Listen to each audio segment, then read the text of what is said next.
So, una muna, kasi itong storya na 'to is about sa pagsosoli ng gamit. So, kanina kasi naiwan ko yung phone, yung ano ko, iWatch ko dun sa Apple Watch dun sa Grab ni Kuya. Maraming salamat kay Sir Richard dahil sinoli niya sa akin, 'di ba? And of course, sabi ko sa kanya, ako na bahala, magre-reward na lang ako sa kanya, and nung sinoli niya, yun naman. And shoutouts din sa pasaherong nakakita at nagbigay kay Kuya Richard kasi alam mo, may itong mga panahon na 'to, alam ko naman mahirap ang buhay, pero 'wag naman sana tayong manlamang ng kapwa, lalong-lalo na kung honest mistake. So, ngayon, of course si Kuya Richard sana mag-set siya ng example sa maraming tao. Now, ang ating pong pag-uusapan ngayon, teka lang, tatakpan ko lang, hindi siya, eto yan, eto. So, according to this post, mga kamatis, mga kaibigan, meron daw isang estudyante na naka-receive ng 18,950 pesos. And itong estudyante na to is ayaw niyang isoli yung pera dun sa tao. Okay, so mamaya tatanungin ko din si Fiscal EJ kung ano ba yung take niya dito. Kasi of course, this is something na obviously, hindi naman sa kanya. It's an honest mistake, pero dapat isosoli mo lahat kasi that is the right thing to do, right? So, ano yun natin, himay-himay natin to. Pero, uh, uh, himay-himayin natin to and then ikukwento ko sa inyo, ibibigay ko yung take ko. Okay, so sorry po sa wrong sense, wrong sense sa GCash mo, sir, mamaya. GCash transaction po 18,950, pasensya na po sa abala, pakibalik na lang po, bossing. So yung nag-send kasi is an old individual, medyo may edad na siya. So of course, minsan nagkakalito-lito sa number kasi malabo na yung mata or hindi na ganun ka-sharp tumingin. So ang nangyari, namali siya ng pindot, tapos na-send niya dito kay itago na lang natin siya kay student Kali, si Greg Kali. Sa wrestling, kung napapanood niyo yun. Anyway, tuloy natin. So ngayon, sumagot yung student. Sabi ng student, 50%. Kailangan ko yan, bossing. 50% or wala, di ba?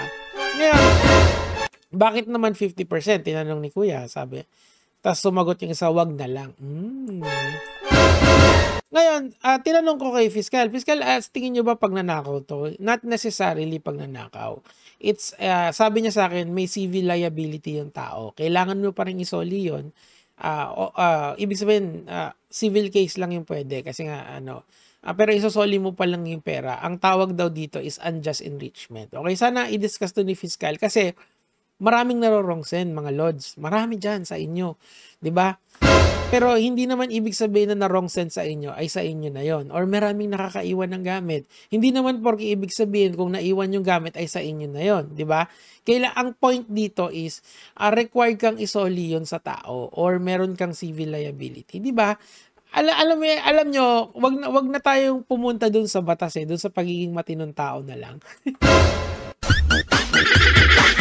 Ang mahirap naman magsole pag hindi sa'yo. Sana lahat ng tao maging si Kuya Richard. That's why kino-cover ko kasi relate ako kasi nangyari sa akin kanina lang. So, alam mo yun, naiintindihan ko si Kuya dito. Minsan talaga pag pagod ka, nakakatulog ka kung saan, nakakalimutan mo yung gamit mo, di ba? So, ganun din ito. Ito naman siguro na confuse dun sa numbers, di ba? Nagkamali ng pindot. Nangyayari yun sa mga taong may edad na, di ba? Anyway, tuloy natin. Wag na lang. Wag naman ganon. K-bye. May karma yan, bossing. Okay, di ko naman kasalanan na nagkamali kayo ng cent. Okay, actually para sa akin, blessing pa to. Hindi, actually. Ang sabi ni Fiscal, may civil liability ka pa rin if hindi mo isusole. Unjust enrichment daw ang tawag dyan. Okay, so next time sa lahat po ng nanonood, pakisoli po yung mga narorongsen sa inyo, hindi yun blessing. Okay. Tuloy natin. 10K. Pag ayaw, di ba, 14K bossing naman. Tumawad pa. Ako nagkusang loob ako Actually, si Kuya Richard, kwento ko lang sa inyo. So, soli niya na. So, sinendan ko na siya sa GCash. Sabi ko, boss, konting para sa abala kasi nagbabiyahe yung tao. Sasagutin mo yung papunta pabalik, 'di ba? Kasi hindi na sa booking kung nasaan man siya, cover mo na 'yon. Tapos may reward pa akong binigay. So dalawa yung binigay ko sa kanya. Yung nung binibigay ko na sa kanya yung reward, nag-iinsist siya, "Hindi, wag na, boss. Malaki na yung naibigay mo nung una." Sabi ko, "Hindi, boss, ano 'yan? Kumbaga ano 'yan, pasalamat ko sa inyo 'yan kasi sinalba niyo ako sa katangahan ko." Tapos inallow niya pa akong i-post sa internet 'to. Yung alam mo 'yun, ang galing nga ngayon, tapos meron pag ganitong issue. So alam mo 'yun, nag-i-interconnect sila. Siguro lang kung nabasa niyo na yung 5 people you meet in heaven, parang ganito tong sitwasyon na 'to, Merong something na nangyari sa buhay ko na puwede kong i-share sa inyo. Kasi merong opposite na nangyari sa internet na dapat nating 'wag tularan, 'di ba? Parang dalawang tao 'yan, Si Kuya Richard yung ating Grab driver. Ang buhay niya ay namamasada, pero yung honesty sa sarili niya sobra-sobra talaga. Etong bata na 'to, apparently Dean's Listers daw 'to. Kaso kita mo ang bantot ng ugali, 'di ba?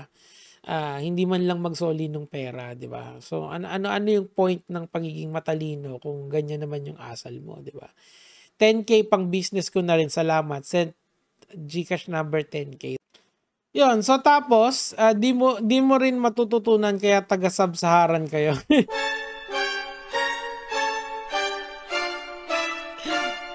Wag mo naman kaming intindihin yan, Muslim ka, kaya nga 10K 14K. Dapat di ko ibalik yan kasi ang sama ng ugali mo Ano yung 303? What does 303 means? I don't know that.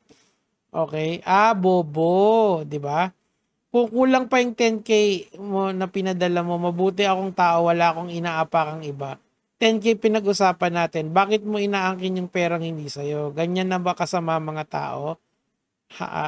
Hamin. Ano yun? Ibig sabihin nun. So, tapos, ito daw yung post. Easy money. Deserve mo yan sa pagmumura nyo.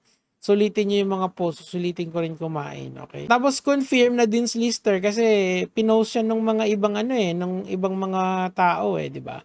So, ang point dito mga lods, pag hindi sa inyo, isoli nyo. Ganun lang naman kasimple ang buhay 'di ba?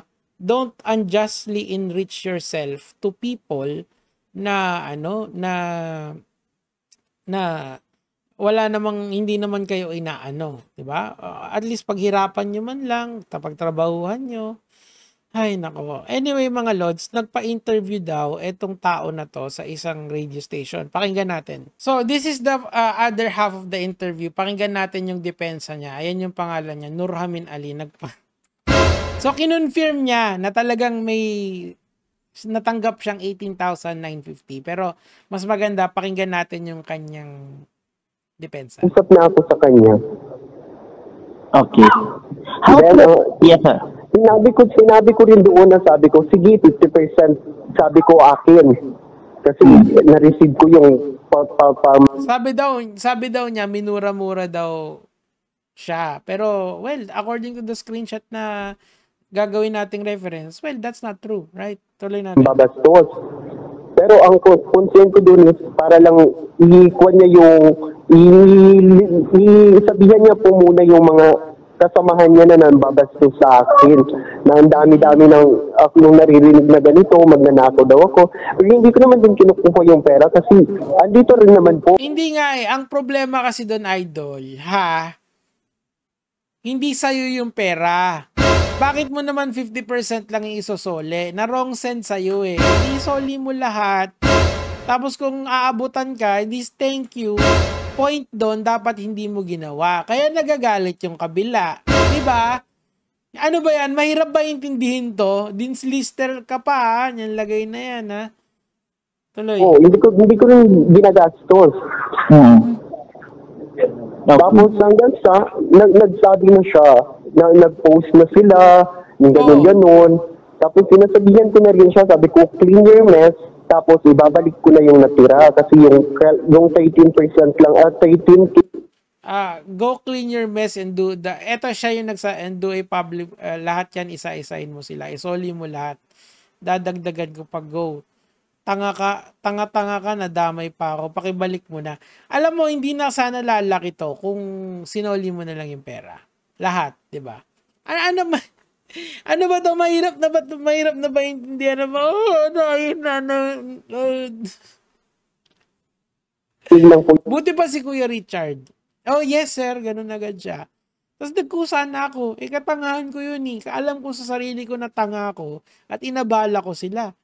Dahil sa kabubuhan ko. Ako, aminado ako dun. Kung lalong-lalo na kung alam ko sa sarili ko na mali ako, I will be the first one to say it. But, eto kasi dinidepensahan niya pa kasi nga, nababash na siya kasi. Ayan na, lumalaki na, nagpa-interview pa, di ba?